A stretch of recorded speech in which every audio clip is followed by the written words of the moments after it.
Hello, everybody, and welcome to this interview with Evangelos Foskolos from Drawlab. Hi. Hello, nice to see you. We were going to have this interview at UK Games Expo. However, I'm not going to be able to attend, so we're doing this here in our homeland, Athens. And you're going to be showing us the game that you're going to be demoing at UK Games Expo, which is your upcoming Kickstarter. Exactly, yeah. This is our new game. It is called Witless Wizards. We're going to demo it at the UK Games Expo, and we're also going to launch a Kickstarter campaign for it at the 12th of June.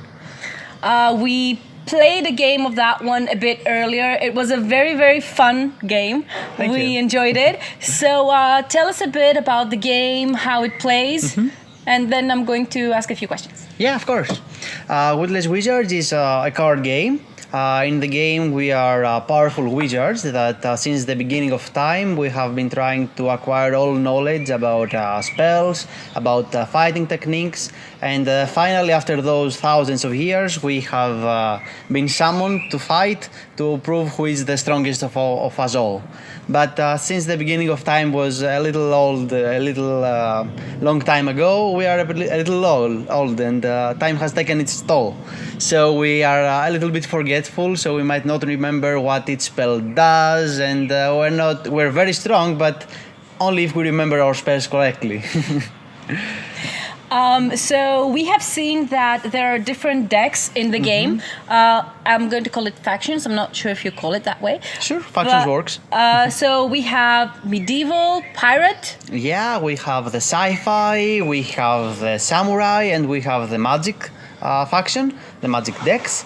At the beginning of each game, we are going to shuffle any three of these, and we're going to have a common deck with commonly known knowledge to all of us. And each round, each player is going to draw one card to equip himself, and another card to equip any of the other players. So after equipping both yourself and one of your opponents, you're going to make an attack. And the last man standing is going to win the game. Last wizard standing.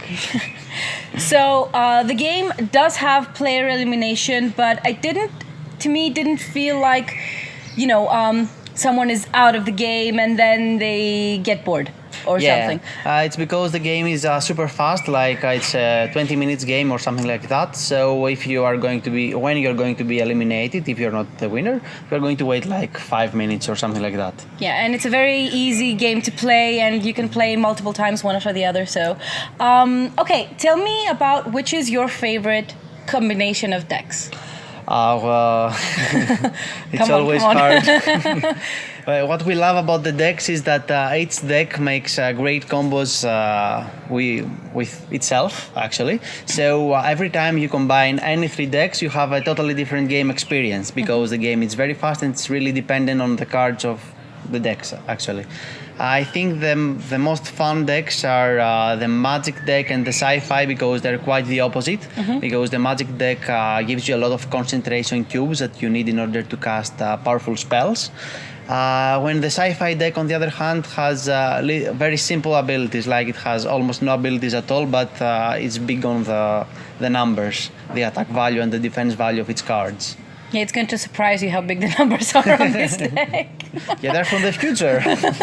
Yeah, and we could see a lot of Easter eggs and references to known books, movies. Yeah. So tell me a bit about, did the game come like this, or did you think about it in the process? I mean, was it something that the designer had already implemented, or is it something that occurred? Chris Marling, the designer of the game, already had some jokes about the titles of the cards, and we loved many of the jokes, so we keep them and made them like prettier, and we directed the artwork a little bit to be.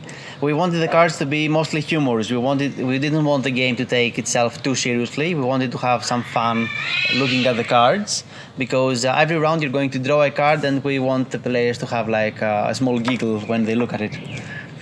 You do have that effect. So good work Thanks. done over there.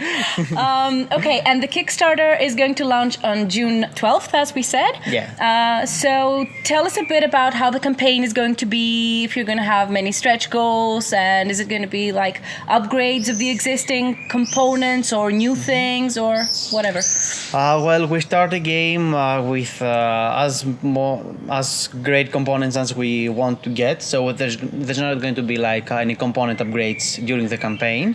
What we want to offer is more variety. Like if you unlock a few stretch goals, we're going to add more decks in the game, so that the backers of the game can also get extra decks that there won't be available in the base game. And according to how well the campaign will go, we'll also have like small surprises, perhaps extra characters, or who knows. We'll wait and see. So since you're going to be at UK Games Expo, you're going to have other things apart from Witless Wizards. So what else are you going to be demoing there? We're going to have a big stand with our legendary metal coins. We always bring them with us at the convention. They rock. I really like them.